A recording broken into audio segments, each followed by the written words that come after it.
Se llama Segunda de Corintios, y si estás aquí y no tienes Biblia, no es ningún problema, porque vamos a estar leyendo textualmente los versículos y puedes escuchar.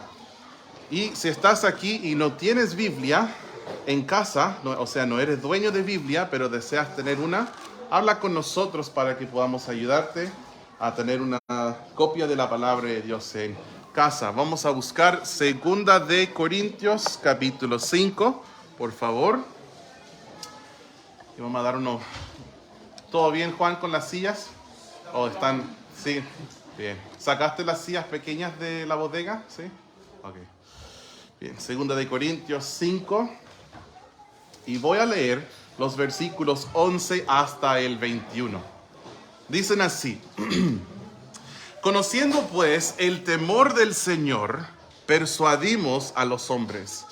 Pero a Dios le es manifiesto lo que somos, y espero que también lo sea a vuestras conciencias. No nos recomendamos pues otra vez a vosotros, sino os damos ocasión de gloriaros por nosotros, para que tengáis con qué responder a los que se glorían en las apariencias y no en el corazón. Porque si estamos locos es para Dios, y si somos cuerdos es para vosotros.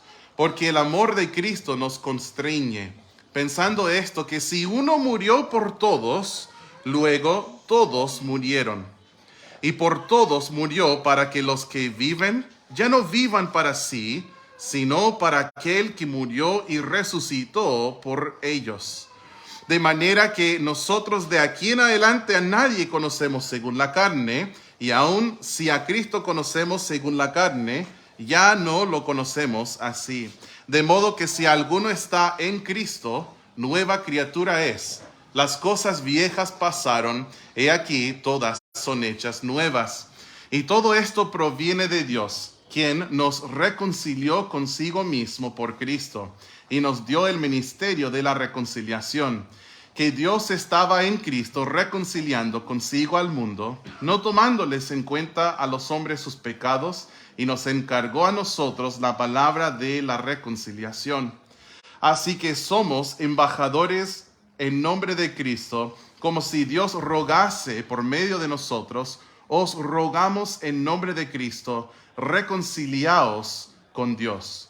Al que no conoció pecado, por nosotros lo hizo pecado, para que nosotros fuésemos hechos justicia de Dios en él.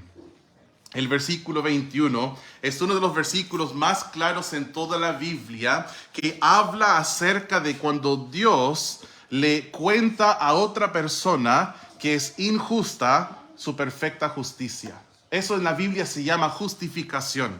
Yo soy injusto. La Biblia dice, no hay justo ni aún uno, en Romanos 3:10 o 3:9. Y dice en Eclesiastés 7:20, no hay hombre justo en la tierra que haga el bien y nunca peque. No hay nadie que no desobedece las leyes de Dios. ¿Y qué es la justificación? Es cuando Jesús, muriendo en la cruz, derramando su sangre y después resucitando, en este momento toda la ira de Dios fue derramada contra mis injusticias. Cristo, perfectamente justo, murió por el injusto. ¿Para qué? Para que al resucitarse, Él pudiera justificarme a mí, regalándome la perfecta justicia de Dios. Y eso es lo que sucede en el momento de creer en Jesús como Salvador. De eso se trata el versículo 17. Dice, de modo que si alguno está en Cristo, nueva criatura es. Las cosas viejas pasaron, he aquí todas son hechas nuevas. Yo no sé si tú estás en Cristo o no. Solo me conozco a mí. Entre yo y el Señor, la salvación es un tema personal. No es un tema de mis papás, ¿cierto? No es un tema de mi pastor. Mi esposa es hija de pastor. Pero ¿saben qué? La Biblia enseña que Dios tiene hijos. Dios no tiene nietos. Entonces no importa si te criaste en un hogar cristiano o si eres de alguna iglesia algún día, Dios no tiene nietos, solo tiene hijos. Entonces tú también tienes que nacer de nuevo, creyendo en Jesús como Salvador personal. Si tienes preguntas respecto a eso, me ofrezco para conversar y ver sobre el tema. Me gustaría mucho hablar. Afuera de la mesa hay unos folletos que se ven así, son como cómic, y atrás está mi celular. Entonces, si al terminar nos despedimos y no alcanzamos a saludar, nos lleva uno y me manda su WhatsApp y podemos conversar más acerca de la salvación, acerca de cómo nacer de nuevo. Y si estás aquí y dices, yo pastor ya tengo eso claro, yo en tal momento yo decidí arrepentirme y creer en Cristo, para mí fueron a los 17 años. Y tú dices, yo tengo seguridad de mi salvación, yo sé que soy un hijo o una hija de Dios. Para ti quiero compartir un mensaje, tiene por título 5 razones para vivir por Cristo. Pero no se asusten, porque al estudiar y desarrollar las 5 razones iba a ser muy largo. Entonces hoy vamos a ver solamente la primera de las 5. Algunos dijeron, mi equipo favorito está jugando, tengo hambre. No se preocupe, vamos a ver una de las 5 razones para vivir por Cristo en este texto de 2 de Corintios, capítulo 5. Pero primero les invito a orar conmigo. Padre, quiero decirte gracias, Dios, por tu iglesia. Gracias por tu palabra, gracias por tu espíritu y esa instancia que podamos estar aquí reunidos en este lugar tan bello. Señor, todo esto es un regalo de parte de tu mano. Te agradezco, Dios, por cada persona presente. Yo sé que tú tienes un inmenso amor para cada uno de nosotros. Y es por esto que nos has dado tu palabra, para que aprendamos a vivir por Cristo y cómo vivir para Él. Enséñanos, Señor, te lo pido en el nombre de Jesús. Amén. En el versículo 11 dice esto, dice, conociendo pues el temor del Señor, persuadimos a los hombres. Este es un pasaje, un capítulo que tiene que ver con ser una nueva criatura y tener un nuevo ministerio. Y el ministerio es la reconciliación, de procurar que las personas sean reconciliadas con Dios. Y el Señor nos enseñó a hacer esto mediante la predicación de la cruz, la predicación del Evangelio de Cristo. Y aquí el Señor nos da una razón muy potente de por qué vivir para Él y cumplir como nueva criatura en este nuevo rol de reconciliación, este ministerio. Y la razón que Él nos da es el temor del Señor. Dice, conociendo pues el temor del Señor, que sigue, dice, persuadimos a los hombres. Cuando una persona tiene una visión de quién es Dios, esta persona luego entiende quién es uno. Y yo creo que es la búsqueda de todo ser humano, saber quién soy yo y para qué estoy aquí. Y la respuesta a eso está en la palabra de Dios y está en acudir a Dios, saber quién es Dios y temerle. Hay un concepto peligroso hoy en día y es el ser creyente a mi manera. Se escucha de todo el mundo, yo soy muy creyente, pero a mi manera sí. ¿Qué quiere decir esto? En realidad es decir, yo soy quien manda. Yo he decidido cuáles son las reglas, quién es Dios, cómo le voy a adorar y cómo voy a vivir mi vida. Cuando en realidad Dios requiere de parte nuestra que seamos creyentes, pero a su manera. Y el temer a Dios es saber quién es Dios y vivir una vida consecuente con estas verdades.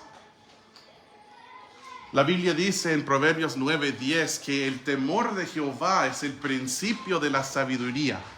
Y dice que el conocimiento del Santísimo es la inteligencia. Cuando nosotros aprendemos quién es Dios, esa es la verdadera inteligencia. Y temerle es la sabiduría, es el principio de la sabiduría. Es una cosa conocimiento y es otra cosa la sabiduría. Conocimiento es saber cosas, pero la sabiduría es el saber aplicarlo y vivir de acuerdo con lo que sabemos. Y el temor al Señor es el principio de la sabiduría, el conocimiento del Santísimo. ¿Quién es el Santísimo? es aquel a quien cantábamos hace momentos. Santo, santo, santo es el Señor. Él es el Santísimo. De hecho, si ves en Proverbios 9:10, Santísimo es con S mayúscula, porque está hablando de Dios y el conocimiento de Él es la inteligencia. Cuando entendemos quién es Dios, podemos vivir para Él.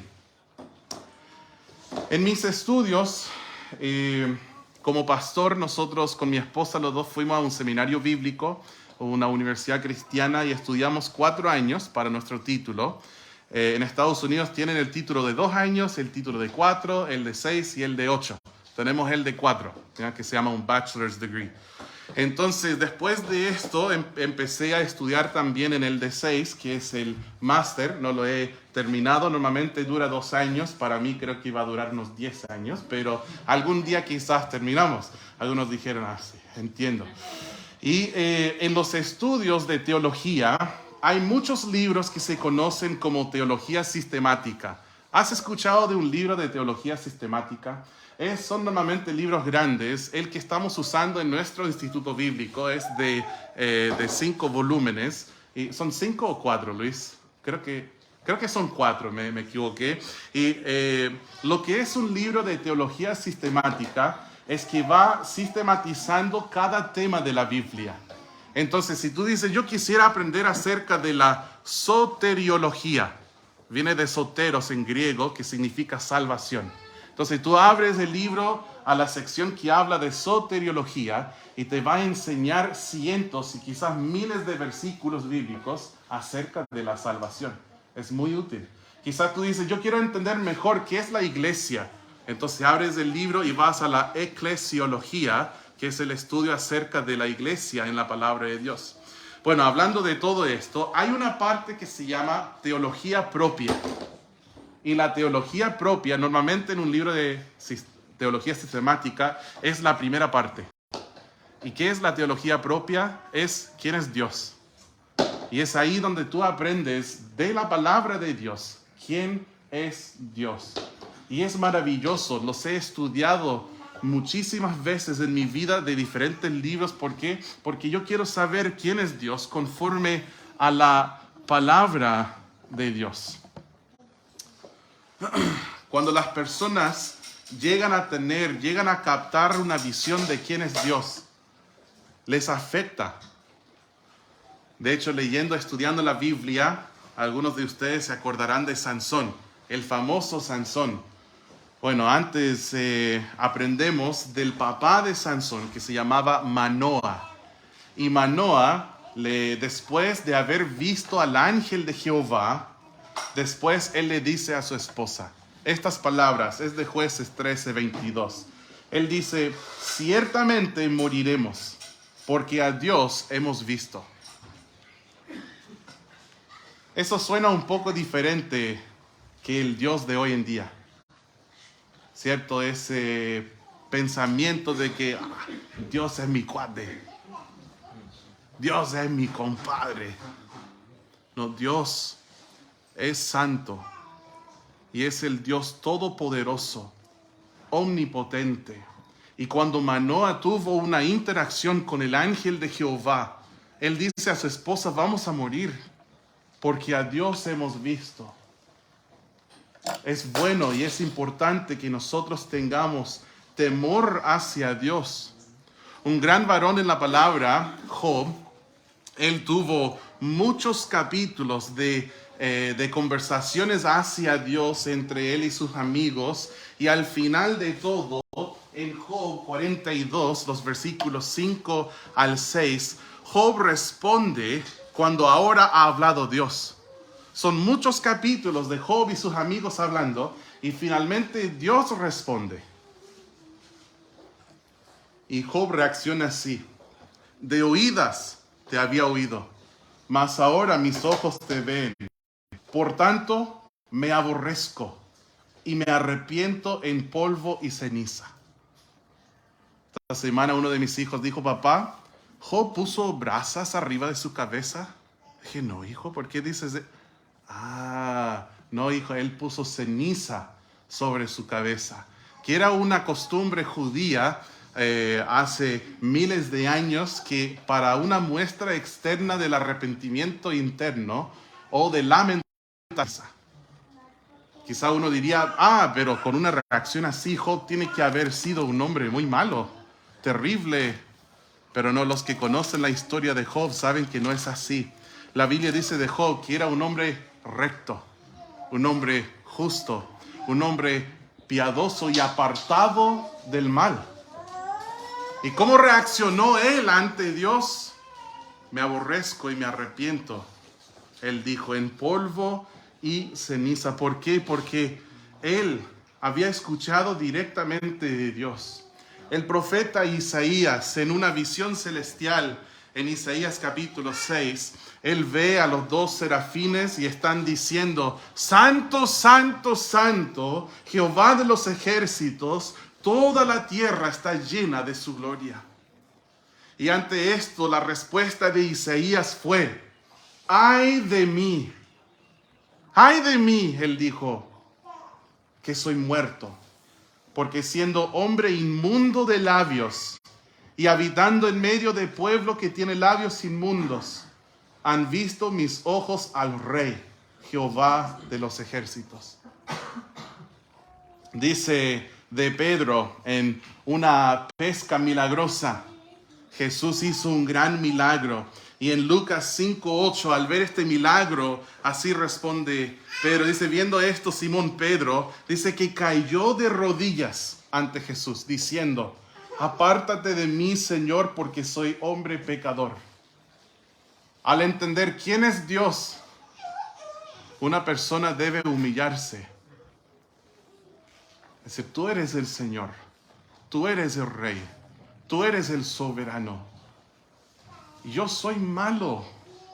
Sí, en comparación quizás a los demás en el mundo, pues nunca he matado a alguien, que nunca he robado de ninguno de mis vecinos, trato bien a mis prójimos, no soy hombre insolente, trato de ser buen marido, trato de ser buen papá, nunca he cometido violencia contra otra persona. Y sí, es cierto, en comparación a otros no soy tan malo. Pero el punto de referencia no es otros pecadores. Es el espejo de la ley. ¿Y cuál es la imagen que este espejo de la ley perfecta de Dios me muestra? Me muestra la imagen de un hombre pecador. Quizás nunca he matado a nadie, pero ¿saben qué? He tenido odio en mi corazón. He tenido enojo en mi corazón. ¿Y de dónde nace el asesinato? Del enojo y del odio. Sí he sido fiel a mi esposa, pero todos hemos luchado con pensamientos que no son puros. Quizás yo nunca he robado, pero sí en mi corazón he tenido codicia. Oh, qué linda casa tienen ellos. Sí he tenido envidia. Sí en mi corazón he luchado con otros pecados que quizás el hombre no ve. Y dicen, wow, él es buena persona. Pero ¿saben qué? Dios sabe quién soy yo. Quizás yo nunca me he arrodillado ante una estatua para adorarla, pero sí en algún tiempo de mi vida vivía por la avaricia. Y la Biblia dice que la avaricia es idolatría. Entonces, estos son los pecados que Dios ve. Y cuando nosotros vemos quién es Dios, esto nos revela quiénes somos nosotros. Juan Apóstol tuvo una visión en el libro de Apocalipsis.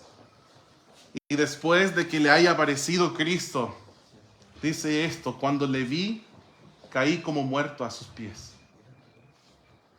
Cuando pensamos quién es Dios, después nos revela cómo hemos de ser nosotros. ¿Qué sabes tú de Dios? Él no es, entre comillas, Diosito. No, con D minúscula. Él es Dios con D mayúscula. Él es nuestro creador. Él es el único Dios verdadero. Y es el todopoderoso omnipotente. Éxodo 34:14 dice, pues Jehová, cuyo nombre es celoso, Dios celoso es. Él es celoso. Dice que Él es tan celoso que su nombre es celoso. Conocemos muchos nombres de Dios y uno de ellos es celoso. Su nombre es celoso, dice la Biblia. Él no comparte su gloria con nadie y tampoco comparte tu afecto con nadie. Es por eso que en el Antiguo Testamento, cuando Israel iba tras los ídolos, Dios lo llamaba fornicación espiritual. Es por eso que dice la Biblia, oh almas adúlteras. Y dice, ¿no sabes que la amistad con el mundo constituye enemistad con Dios? Porque Él es celoso de nuestro amor y nuestro afecto. Y cuando nosotros no somos fieles a Él, es como adulterio espiritual. Él es solo soberano, dice 1 de Timoteo 6:15. Rey de reyes y Señor de señores. Y no es el único lugar que dice así en la Biblia. Vayan conmigo, si tienes una Biblia, acompáñame a Hebreos capítulo 12. Quiero buscar Hebreos 12, versículos 28 al 29. Vamos a ir a Hebreos 12, versículos 28 al 29.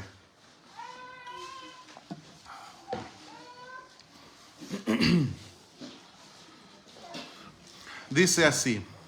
Así que recibiendo nosotros un reino inconmovible, tengamos gratitud y mediante ella sirvamos a Dios agradándole con temor y reverencia, porque nuestro Dios es fuego consumidor. Dios es fuego consumidor y Él es digno de todo nuestro amor y lealtad y fidelidad y respeto y sí, temor y reverencia. Y nosotros hemos de servirle por eso. Conociendo todo esto acerca de Dios, como creyentes, ¿cómo reaccionamos? Rogamos a la gente que se convierta a Cristo.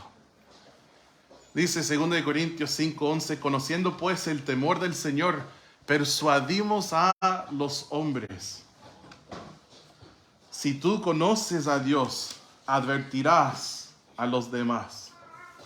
Si permaneces callado en cuanto a la salvación y la ira venidera, ¿cómo puedes decir que conoces a Dios?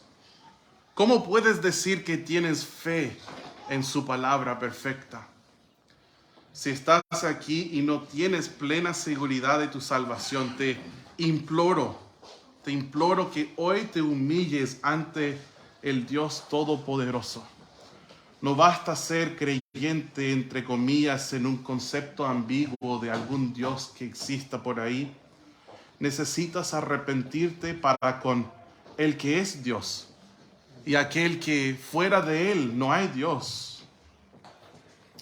Dos aplicaciones fuertes para este mensaje y ya terminamos. Una es para personas que dirían, yo tengo salvación, yo soy un hijo de Dios, tengo claro ese tema. Entonces la aplicación sería, conociendo el temor a Dios, el temor del Señor, debes persuadir a otros, si es que de verdad has conocido a Él. Y diría a las personas presentes que quizás dirían, yo no sé, tengo mis dudas. Quizás dirías, siempre he sido creyente, pero a mi manera. O quizás dirías, tengo el concepto de Dios borroso. Yo no sé quién es Él y no sé cómo conocerlo. Lo que yo te rogaría hacer hoy sería reconciliarte con Él. Tú has escuchado de la palabra quién es Él. Es omnisciente, es omnipotente, omnipresente. Él es soberano, es celoso, Él es un fuego consumidor, es nuestro creador. Y toda la creación gime por Él. Y nosotros, conociendo este temor del Señor, debemos entender que es grave el pecado. tendemos a minimizar el pecado. Sí, pero es un pecadito. Pero para Dios no hay pecados pequeños o insignificantes. ¿Por cuántos pecados Adán y Eva fueron echados del huerto? Por uno. ¿Cuántas veces hay que matar para ser un asesino? Una vez. ¿Cuántas veces hay que mentir para ser un mentiroso? Una vez. ¿Cuántas veces hay que pecar para ser un pecador? Una vez. La Biblia de hecho dice en Apocalipsis 21, versículo 8, todos los mentirosos tendrán su parte en el lago que arde con fuego y azufre, que es la muerte segunda. Eso es textual de la Biblia. Y ¿saben qué? El pecado es algo grave y la condenación, la culpa y la condenación es grave. Y no debemos minimizarlo.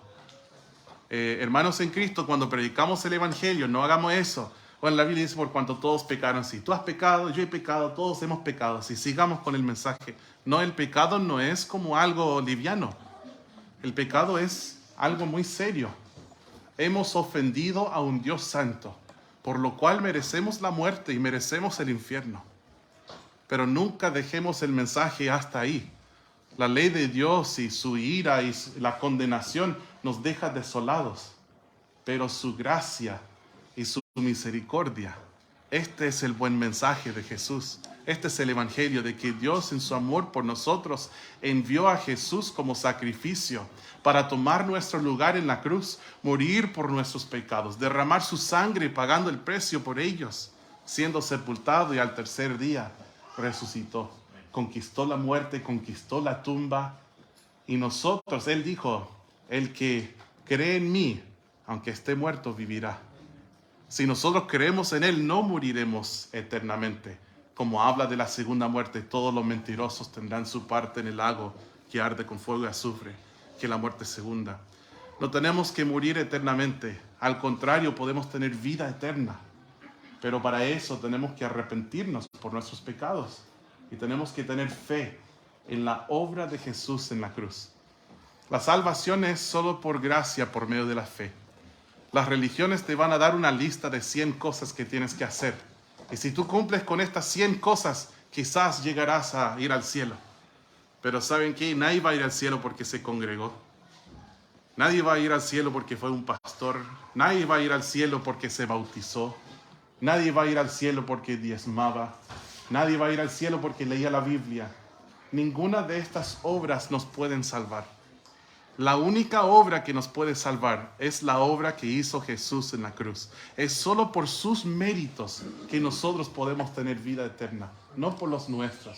Entonces, si estás aquí y no sabes si eres salvo o no, te imploro que hoy te arrepientes y que creas en Cristo Jesús como Salvador y así ser reconciliado con Dios. Conociendo pues el temor del Señor, persuadimos a los hombres. Esta es la primera parte de 5 puntos. Los otros son el amor de Cristo, la muerte de Cristo, el segundo nacimiento y el ministerio de reconciliación. Pero vamos a estar estudiándolos en otro momento.